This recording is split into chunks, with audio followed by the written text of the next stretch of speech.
Hello and welcome to The Reload, your weekly recap of all of the gaming news over the last 7 days and a quick look at what's coming out over the next week. I'm of course Carl, and without any further ado, here's what happened. N7 Day arrived last Monday, and while the trailer for Mass Effect Andromeda was a bit of a generic affair all around, we did get a whole bunch of info about the game. Combat classes are gone, with access to all abilities possible. Players will be able to specialise to unlock bonuses, but you won't be permanently locked to your choices apparently. The combat will also feature a dynamic cover system like that in The Last of Us, and weapons, armour and character customization will be the most extensive that we've had from the series. The loyalty missions from Mass Effect 2 return, the multiplayer from Mass Effect 3 will be back, and the Paragon Renegade Karma system is no more, with choices and narrative interrupts being more ambiguous in nature. There's even more details in the very detailed thread over on Reddit that we'll provide a link for, but the first live gameplay footage will debut at this year's Game Awards, taking place on December 1st. That gives us in the UK plenty of time to stock up on Red Bull, so we'll stay awake for the event, and get a whole bunch of sedatives so that we can deal with Jeff Keighley's immense levels of smugness. It might not be the Skate 4 announcement that many have hoped for, but Skate 3 is now backwards compatible with the Xbox One. Not only that, but Microsoft are offering the San Van Party Pack DLC for free if you log in and claim it before November 20th. It comes on the 1 year anniversary of the backwards compatibility program rolling out, allowing Xbox One owners access to previously bought Xbox 360 titles. There was also an unexpected blast from the past this week. Developers at Turtle Rock Studio found an unfinished campaign for the original co-op zombie shooter Left 4 Dead in their archives, and have made it available to download. Taking place between Dead Air and Blood Harvest, Dammit sends the survivors through orchards and abandoned farms before a 3-stage finale at a hydroelectric dam. Although there are missing effects, spawns and items in safe houses, you can download it right now if you're looking to resurrect your Left 4 Dead experience. To be honest, nothing's ever going to beat the experience that me and my friends had carrying that garden gnome through Left 4 Dead 2. The memories of carrying that little gnome in my arms as zombie clowns swarmed me. Actually, those aren't fond memories at all, that was friggin' terrifying. After last week's news of the most common Pokemon having their spawns reduced, a new report has emerged that new creatures will be appearing in Pokemon Go in the very near future. Data miners have discovered references to the second generation of creatures that debuted in Pokemon Gold and Silver, including Chikorita, Totodile and Togepi. There's no word on when they might appear, but we suspect it will be soon, as developers Niantic will want to keep that top spot on the smartphone's App Store. While having a bunch of new Pokemon would be great and all, perhaps if, Niantic fixed it so that the radar worked and it stopped being such a battery-guzzling gluzzen, they'd have a lot more money, Despite early concerns it would mean getting less game for your money, IO Interactive's gamble on episodic gaming has well and truly paid off. The success of its most recent Hitman game, which was split into multiple episodes with regular community updates, has been so successful that the company has now restructured for what they are calling a new chapter in the digital world.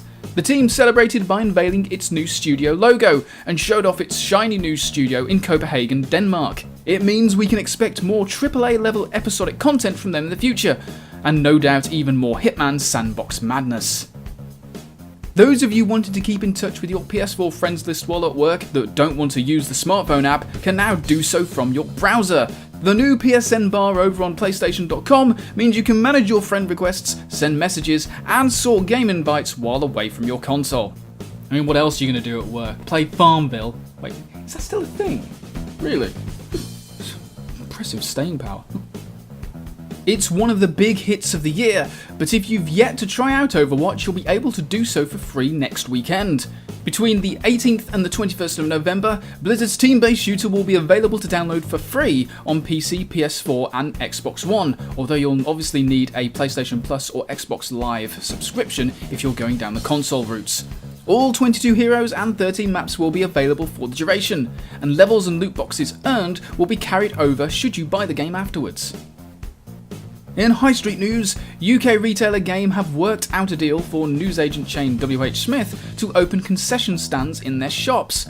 It comes after Game has begun the process of opening bigger stores with its new Belong gaming arenas, with the hope that the smaller stands in WH Smith will allow easier access to their customers. The trial will no doubt start before the Christmas rush, which will be one of the most important sales periods in the company's turbulent history. Yes, because visibility was the issue that Game have been having, and not the fact that they can't compete with online retailers. No, sir. And finally, the folks over at PlayStation Europe have made a new background theme for the PlayStation 4, featuring a bear riding on a bike in all 4 seasons. While this sort of thing wouldn't normally be newsworthy, the PlayStation EU Twitter feed decided to let its followers name the theme for them, and the responses were fantastic. Barry McBareface obviously led the charge, but others such as Barry Poppins, Mary Berry, Bernard, Bernie Sanders, Admiral Akbar and Harem Bear all appeared. I'm sure PlayStation Europe will let us know the result, or if they regret letting the public get involved in the near future. And of course you can find links to all those stories by hitting the link in the description box below, so be sure to give that a look if anything has piqued your interest. But now it's time to take a look at what's coming out over the next 7 days. Ubisoft have 2 releases out this week, the first of which is the much anticipated Watch Dogs 2. Taking the action to San Francisco this time around, players assume the role of Marcus Holloway as he works with hacker group DedSec in taking down CTOS 2.0.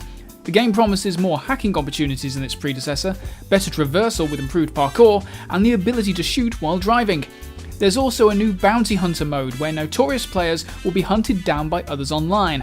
Let's just hope it does for the series what Assassin's Creed 2 did for its respective franchise. Speaking of which, Ubisoft's second release is the Ezio Collection, allowing players to relive all 3 games featuring what is arguably the best character the Assassin's Creed series has produced. Assassin's Creed 2, Assassin's Creed Brotherhood and Assassin's Creed Revelations have been given a graphical overhaul to take advantage of current-gen consoles, and also includes the Assassin's Creed Lineage and Assassin's Creed Embers short films. It's a must-have title if you missed them before, or if you need your fix of the Creed for this year. Also out this week is Road Rage, a spiritual successor to the classic bike battling title Road Rash. The game touts an open world experience with plenty of customization, but I must admit that the gameplay videos that have been shown so far don't exactly give a great first impression. If you do decide to jump into this one, let's hope it plays better than it looks. For those after some zombie killing action, Killing Floor 2 should sort you out. The co-op action allows players to customise their characters and weapons and abilities before taking on wave upon wave of the undead, ending in a ridiculous boss battle. The PC version has been in early access for some time now, but its official release also marks the series' first appearance on the PlayStation 4, including an optimisation patch for those of you with a PlayStation 4 Pro. And finally, the next generation of Pokemon arrives on the 3DS this week. Sun and Moon take place in the Hawaii-inspired Aloha region, which is filled with brand new Pokemon to collect, along with returning favourites, some of which have been given a regional makeover. Featuring powerful new Z moves to deploy in battle and the ability to customise your character, Sun and Moon also includes a Battle Royale multiplayer mode in which 4 players face off in a free-for-all brawl. Don't forget that if you played last month's demo, you can transfer special rewards over to the full game, making your quest to catch 'em all a little bit easier. And that's it for this week's Reload. Just a quick note just to say that there won't be a video-based Reload next week as I'll be away, but there will be a text-based version, so if you want to keep up with the news, there will be that. Also, if you haven't seen them already, be sure to check out my reviews for World of Final Fantasy and Civilization 6, both of which are really, really good games. And do stay tuned for my review of Dishonored 2. Yes, that will be happening in the very near future as well. But that's it for now. Thanks for watching, and I will see you next time. Bye-bye.